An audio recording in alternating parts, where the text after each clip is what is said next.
Okay. Hey. Hi, everyone in Kenmore. We have a full house today, you guys. Nice to see you. We don't have a lot of time, so we're going to get rolling right into this. If you are coming to us from the future, meaning you're a new hire and you've been asked to watch this video, I'm Anastasia Warhol. I'm the city clerk today, and hopefully for a while. Um, and you are entering the first ever inaugural records management orientation. And if you are in the future, we hope you also have handy the records management manual that the Storm Committee is currently working on. Um, Nevertheless, whether you are here today or you're coming from the future, this should be useful to you. And we're going to get rolling, okay? Here's what we want to cover today.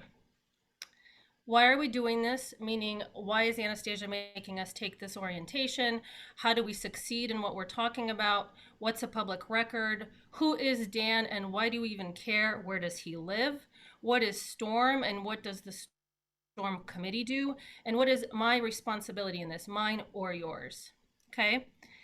Um, Before we continue, 'tis the season, pumpkin spice latte season. So when we talk about how to succeed, we're looking for two very specific elements. We're going to discuss each of them briefly. Those elements are having a robust and functioning records management system and having a robust and functioning public records response system.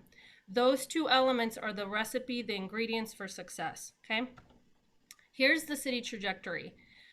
First, what we want to do is we want to train everybody. And when I talk about train everybody, I mean train everybody on what is a public record, why do we care, what do we do with them, what do we not do with them, and how do we tackle this in an umbrella comprehensive way, okay? Um, that's where we live today. Part of training is getting everybody speaking the same language. And what I've determined is that we have yet to do this as a city. Departments have come at this issue and this problem, this task with varying degrees of success, but kind of done it separately. And we want to bring that in, sort of get everyone tracking in the same direction. And that's part of why we're doing this today, okay? Keep in mind that the training aspect of this is pretty labor intensive, okay? And when I think of training, consider three nesting dolls. The big nesting doll is like the regulatory framework. What does the law say about public records and how do we avoid liability? The second nesting doll is what does the city say? Is there a citywide policy? What are the frames within the city? How does Kenmore manage records and comply with public records requests? And then the smallest nesting doll, the very depth, the full spectrum of knowledge is when you go down to the very lowest level, which is what does your department do with the records that you are a steward of, okay? So to be successful as a city, you really got to know at each level what that is. And this is our attempt to give you the very first largest nesting doll perspective on public records, okay? Next, we want to move on and get organized. One of the things that the Records Management Committee is going to be working on is issuing a public records management manual. And I don't know how long that's going to take, but when it does come to fruition, I think it's going to help us really lock in that second tier of the nesting doll, right? Like, what do we think as the city? How are we managing records? What do we do? Okay. And then the final step, the trajectory, is when we have a policy in place, we are following the policy, and not only are we following the policy, but we're looking for pockets of where we can integrate technology and really make some innovation happen, okay? So this is a process, this is the direction that we're going. Why are we doing this? Well, there's law, okay? We got to follow the law. And what law are we talking about? I don't know if you guys have ever heard of the Freedom of Information Act. When people think of public records requests, sometimes they call them FOIA requests. So at the federal level, that's the law that essentially says that what we do as a city, what we do in government should be so outward facing, it should be transparent, and it should be, in a sense, co-owned by the taxpayer or the public, okay? A derivative of that, the Washington state, is the Public Records Act, okay? And out of the Public Records Act, the trickle-down effect is what we see in our very own Kenmore Municipal Code. And then, of course, a further derivative of that is whatever we have of our internal policies and procedures. So, okay, what I see is people usually say, That's great. We don't want to get in trouble as a city. We don't want to get sued, and we want to follow the law. And I think those are noble and admirable goals, right? We want to be compliant and we want to prevent liability. But guess what? We're Kenmore. And so I encourage all of us to really level up and think of something broader. We don't just want to do this well so that we don't get a slap on the wrist and we don't get sued and prevent liability. We want to do this well so that we can support fluid internal operations so that you and me can get the files we need and the paper we need when we need them, right? So that you and me don't have to touch a piece of paper 17 or 18 times reshuffling it, right? So that we can bring down some of that traction and some of that time lost in transitions and make our lives easier for the internal stakeholder and the external stakeholder, okay? The other goal, and this is something that's important to me in my role as the city clerk, is that if we do this well, we can preserve the history of democracy for generations to come. Because Kenmore is going to keep being Kenmore whether I'm here or not, and whether you're here or not. But we need to preserve the trajectory of how we came to be the way we are in this time and place by making sure we safeguard all of the public records in a way designated by law. Okay? So we're preserving democracy. We are beefing up our internal operations. We are being compliant, and we are fulfilling public records requests in such a way that we don't open ourselves up to liability. Okay, stick with me, guys. This is dry, but we're gonna get through this, I promise. You have to hear the basics. Here are the basics, okay? The governing law is RCW 4014, and that's where it talks about the preservation and destruction of public records. Basically, the Washington State, the Secretary of State is the designating governing authority on this. And what they've done is they've come up with retention schedules that tell us what we can and cannot do with all public records depending on the kind of record that it is, okay? Very specifically, 4256 is the Public Records Act.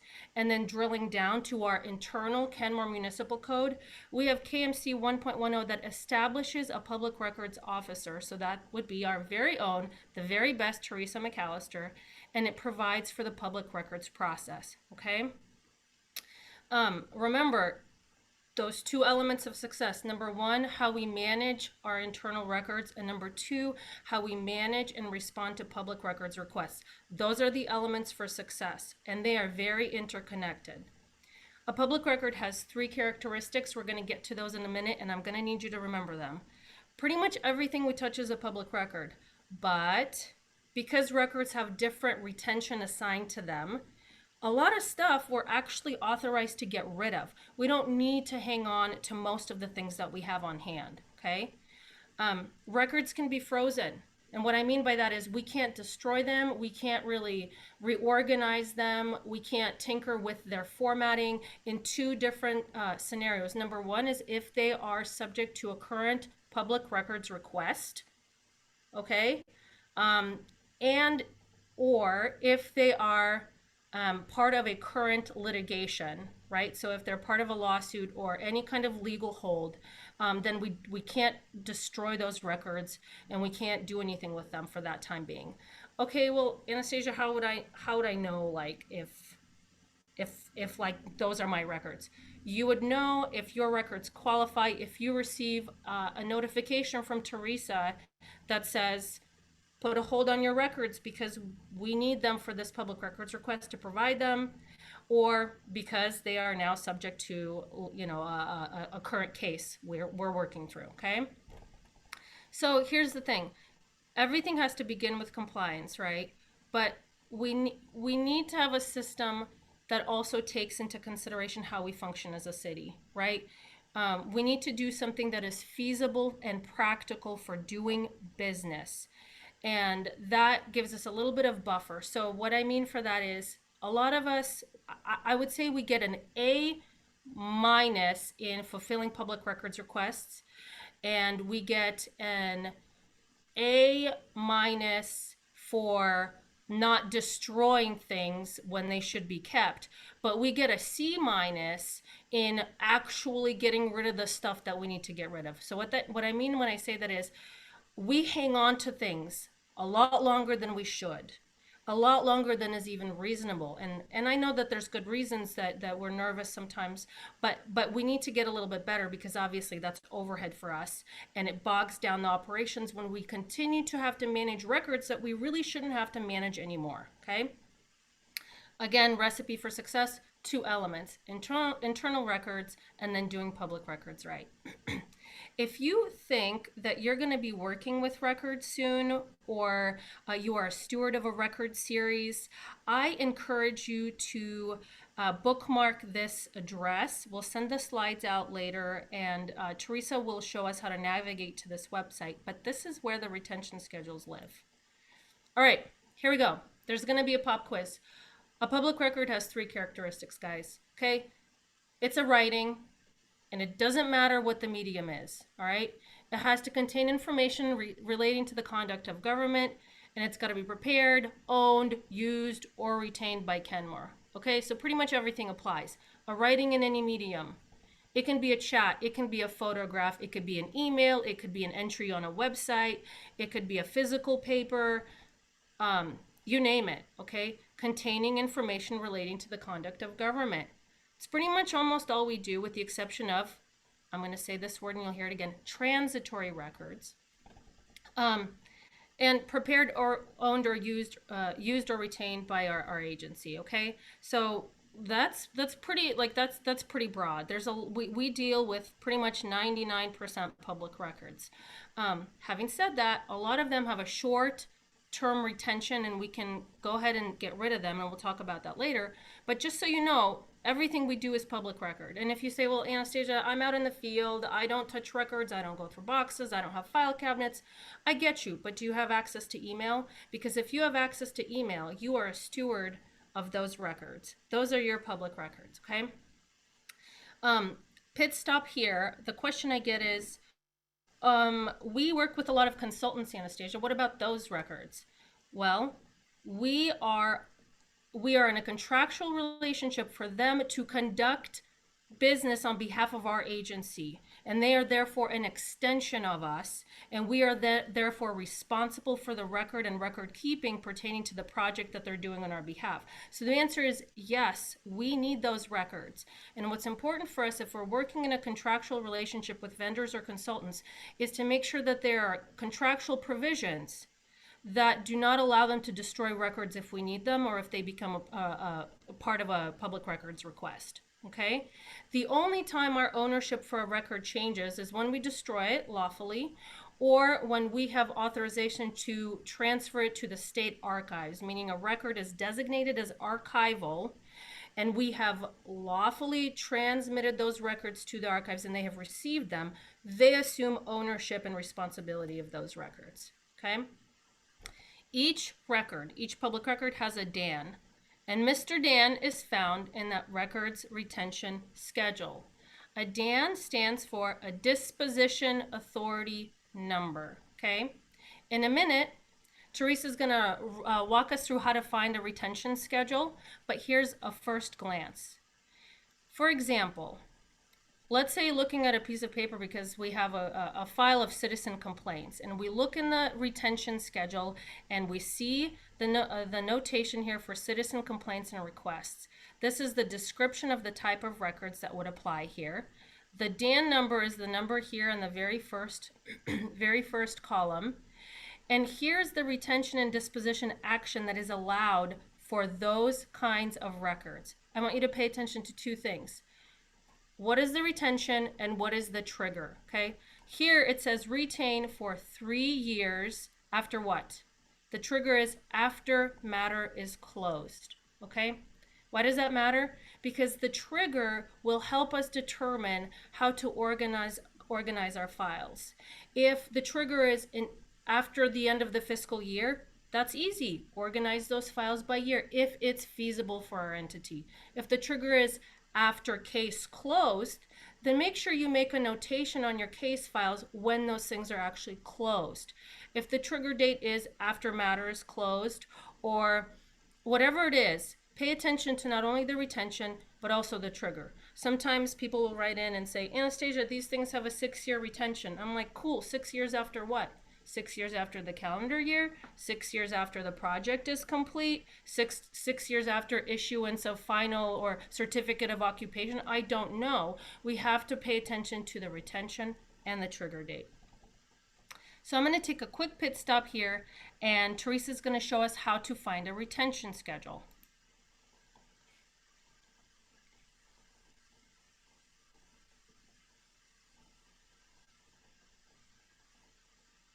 Teresa, you're muted. Okay, I was just asking, am I muted or unmuted? All right, can you see my screen? No. Oh, share, got to hit the share button. And it's not. What are you guys seeing? We see it. We see it. Go ahead. We're cruising. You do? Okay, yep. Great. So this is what the Washington State Archives webpage looks like. The way I get to the list of retention schedules is to go under local government. And then you select the type of local government entity. We are a city. And then this is the Common Records retention schedule. So this is the one, and it'll open up in PDF. And this is the one that we have most of our records, well, not most of them, but several of our records series. And this is where you find the DAN numbers. Then there's other types of functions that we may use, like this one's a land use planning and permits. We'll probably use this schedule. So there's more than one schedule, but the common one, or often referred to as the core, is the most common one we use. And then also a little trick here, if you type in retention schedule, there you go. It will take you to a window where it lists the same schedules. And then you can get a PDF or Word version and then previous versions. But the really cool thing is here is that the archives actually has a database. And for some reason that one didn't work. Oops. So I have it saved somewhere else, but this is what it looks like. This is a database, and you can actually search here for any record in any of the record retention schedules. So if you have something specific, you want to find out about. So that is that for the records retention schedule. So I'll stop sharing as soon as I can figure out how.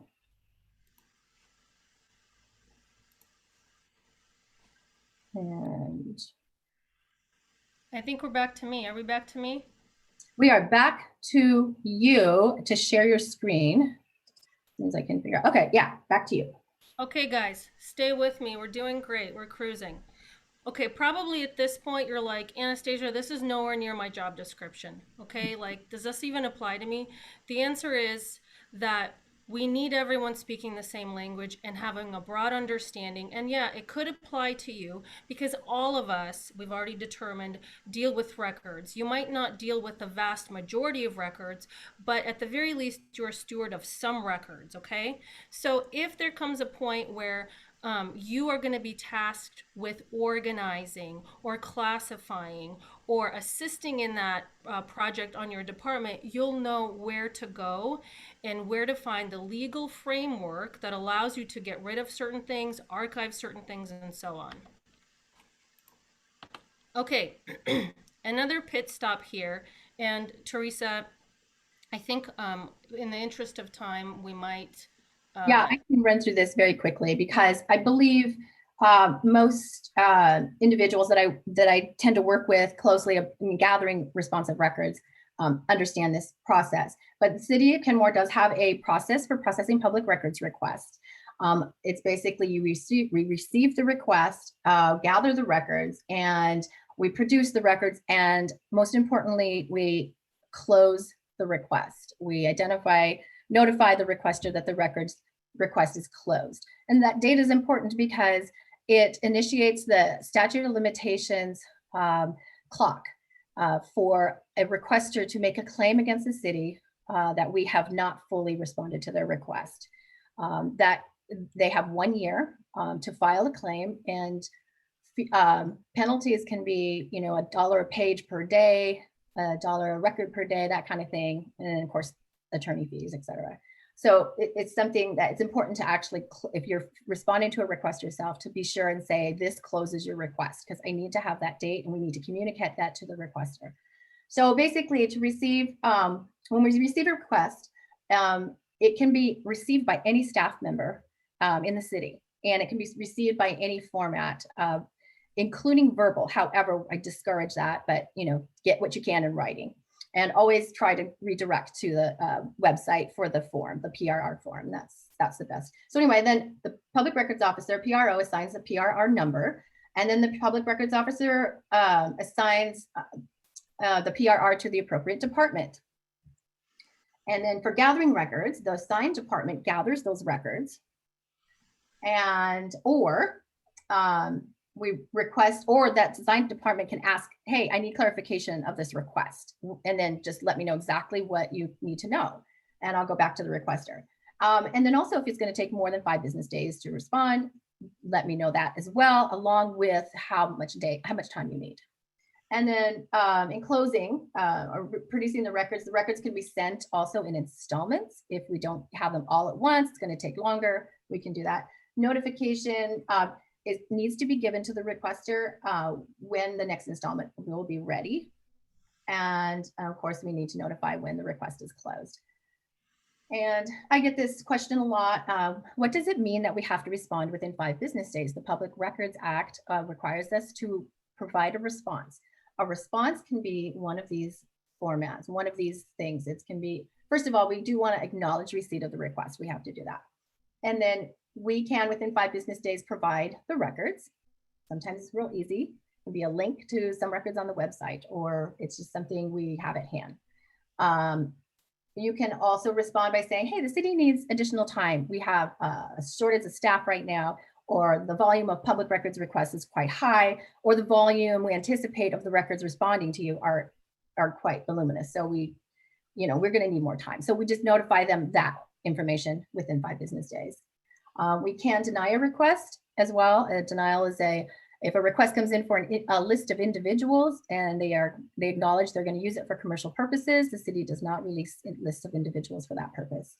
And let's see. And then we can also ask for clarification of the request. So these are different ways that we can respond within 5 business days. So I hope that helps clarify that question that I get often. And that's it. Thank you, Teresa, so much, and thank you for rocking it as our public records, manager and our PR officer. Okay. So we have a storm committee. The storm committee is STORM stands for Staff Tackle Office Records Management. We might rebrand later. We don't know. But essentially, it's the first time ever that we try to bring liaisons from varied departments under one canopy to talk about this issue and focus on 3 main things. Number 1, training, okay? And training all 3 nesting dolls: the regulatory framework, what is our internal public policy, and then what do we do specifically, individually, practically at the department level to assist our department in this way, okay? This is who is part of the current storm committee, and we have a charter. Our mission is not to handle paper and to manage and reorganize files, okay? Our mission is to manage Kenmore's informational assets in a compliant, methodical, and sustainable way to better serve our public and our internal customers. We're selfish about this. Bill, thank you for the alarm. I hear that. I appreciate it. Okay, great. Because we're not just in the business of following the law, right? We want to steward the public resources and we want to preserve democracy. So if you have questions about that committee, you can ask us, but we're focusing on training. The second thing we focus on is putting together a records manual, okay? That's sort of that policy that we really don't have in Kenmore yet. And the third one is like actually implementing the policy, getting into the rhythm of managing our records, and then maybe innovating as we go along. So, okay, what is your role? What is your specific role now that you came to this orientation? What I really want everyone to get from this is that we don't look at stuff as paperwork or just files or whatever. These are informational assets, and they don't belong to us, and we don't get to decide arbitrarily what we can and can't do with them. And I want us to use that lens when we look at records and some of the projects that are coming up on the horizon. You are a custodian of records. I'm a custodian of records. For example, the records within my custody are ordinances, resolutions, proclamations, insurance paperwork, things about claims, agenda bills, agenda packets. That's just an example. All my emails. What about you? What records do you have custody of? What records does your department have custody of? So, and I want you to think about that and think about how you can support a rhythm of records maintenance within your department. Here's just some quick takeaways. If you're asked to do any kind of work with records, or you're just curious and you're looking at a piece of paper, here's some questions to ask yourself. Am I the steward of this record? Is my department the steward of this record? Is this the primary copy, or is this a second, third, fourth, fifth copy that we decided to hang on to because we just don't want to go through the hassle of requesting it from the department that is the steward of the record? Is this the final product of this record? And what I mean by that is this the full expression, or is this just a draft in different iterations, or is the final signed, authorized, finalized, executed copy, does that live with someone else or somewhere else? What is the retention on this record? Okay, and what's next? There's really only 4 things you can do with a record. You can destroy it if you're allowed to. The retention schedule will tell you. You can put it in internal storage if it has to live out the rest of its life, because the retention on it is, I don't know, 4 years, 5, 10, 60 years. You could go ahead and put it in internal storage if it is expired but it's still useful for your department, or you can send it to the archives if it is designated as an archival record. Okay.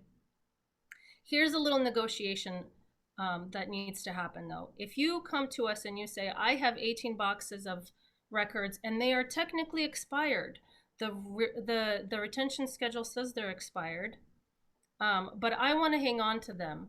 What I'm going to tell you is that the records that are not yet expired are going to take precedence in our storage capacity internally, okay? So our internal storage should be used primarily for records who are still living out the rest of their useful life. If yours is expired and you want to find a place to store them, that's fine. That's not going to be the recommendation of the guidance that's given to us or the recommendation of your clerk, right? Because if they're expired, I don't recommend hanging on to them, because we shouldn't have to manage records that we shouldn't have to manage, okay? So hints, if you're gonna work in this field, and all of the storm liaisons are working with this right now, and chances are we're gonna have to pitch in a little bit because we have some digital records projects coming up on the horizon. You can bookmark the SOS's retention schedule for yourself. Think about your emails and organize them according to content. Delete records that you know are copies, duplicates, or anything that's designated as transitory through a retention schedule. And then again, consider organizing files or making notations about files based on the trigger date. Okay, that concludes my presentation. Unfortunately, we don't have time for questions directly. I'm going to stop the recording, and I'm going to encourage you to hop on Teams, send me an email,